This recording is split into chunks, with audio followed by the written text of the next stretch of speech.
سبحانك لا علم لنا إلا ما علمتنا. أعزائي طلاب الصف الخامس الابتدائي، أهلا وسهلا بكم من كتاب سلاح التلميذ. هنحل الاختبار الأول على الوحدة الثانية، والاختبار ده موجود في الكتاب في صفحة 97. تعالوا بينا نبدأ. هنا بيقول لي إن ناقص 4.45% ناقص 9 بيساوي 9.27%. أوجد قيمة طبعا ديت ناقص، فأنا هوديها الناحية التانية زائد، يعني هتبقى الإجابة ديت زائد. خد على الجنب أهو 7 و5 12، 2 ومعانا الواحد على 2 بقت 3، 3 و4 7. حط العلامة. 9 و4 كام؟ يبقى الإجابة 13 و72. رقم د.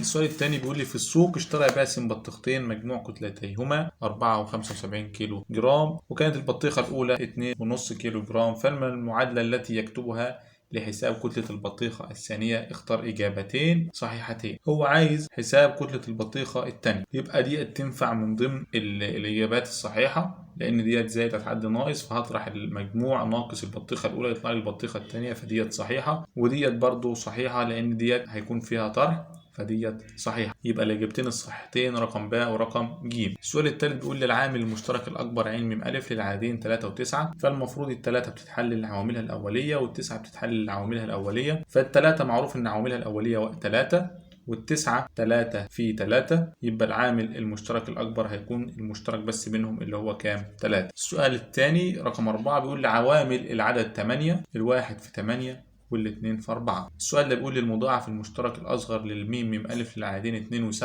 بما إن الاثنين و7 أعداد أولية فأنا هضربهم في بعض، يبقى الاثنين في 7 ب 14. هنا بيقول لي حل المعادلة، طبعا ديت زائد هتعدي الناحية الثانية ناقص، أخدهم على جنب كده أهو. لازم تخلي العلامة تحت العلامة، تطرح 5 ناقص 8 ما ينفعش، تسلك من 9 تبقى 8، دي 15 ناقص 8 7، 8 ناقص 2 6، 4 ناقص 8 ما ينفعش، نستلف من 8 تبقى 7 وده 14، 14 ناقص 8 6، تقابلنا العلامة نحطها، 7 ناقص 7 0، 3 ومفيش هي التلاتة، يبقى الإجابة 30 6 6 7. هنا بيقول لي وصل العامل المشترك الأكبر للعين م أ للعددين 4 و6، فأنا بحلل الأربعة وبحلل الستة. الأربعة ديت معروفة إن هي 2 في 2، والستة دي معروف إن هي 2 في 3، يبقى أنا عندي العين م أ اللي موجودة عندي اللي هي الاتنين، يبقى ديت 2. هنا بيقول لي حل المعادلة، ديت زائد أعدها الناحية التانية ناقص، يبقى عندي 30 ناقص 17 علامة 7 5. ما ينفعش أطرح، لازم أساوي العلامات. 0 ناقص 5 ما ينفعش، هستلف من 3 دي تبقى 2 ودي 9 ودي 9 والأخير 10. 10 ناقص 5 5، 9 ناقص 7 2، تقابلنا العلامة. 9 ناقص 7 2، 2 ناقص 1 1، يبقى الإجابة 12 اللي هي الرقم أ 12 و25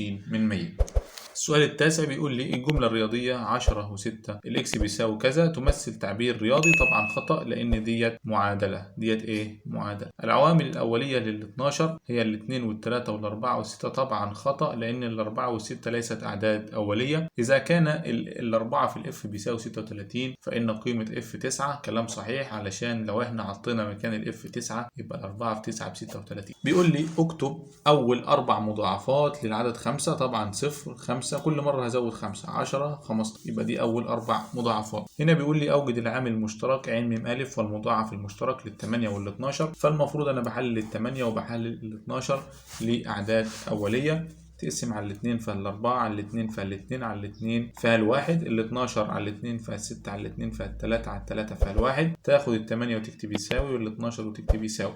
التمانية 2 في 2 في 2، وال12 باخد دول اللي هم على الشمال دول، وال12 2 في 2 في 3، لازم تكتب التلاتة لوحدها. طيب بالنسبة للعين م أ هتاخد اللي اتكرر بس، 2 في 2 يساوي 4، يبقى العين م أ 2 في 2 يساوي 4. ولكن الميم م أ هتاخد من ديت 2 ومن دي 2، ودي برضه تاخد منها 2 ودي تاخد منها 3، يبقى 2 في 2 في 2 في 3، ال2 في 2 ب4، ال2 في 4 ب8، ال3 في 8 ب24، يبقى الميم م أ بيساوي 2 في 2 2 في 3 بيساوي 24. طيب نشوف السؤال الرقم 14. بيقول لي بدأ حسين وعمر سباقا للجري حول الملعب، فكان حسين يدور حول الملعب 8 دقائق وعمر يدور في 6 دقائق، فبعد كم دقيقة من الانطلاق يلتقي اللاعبان؟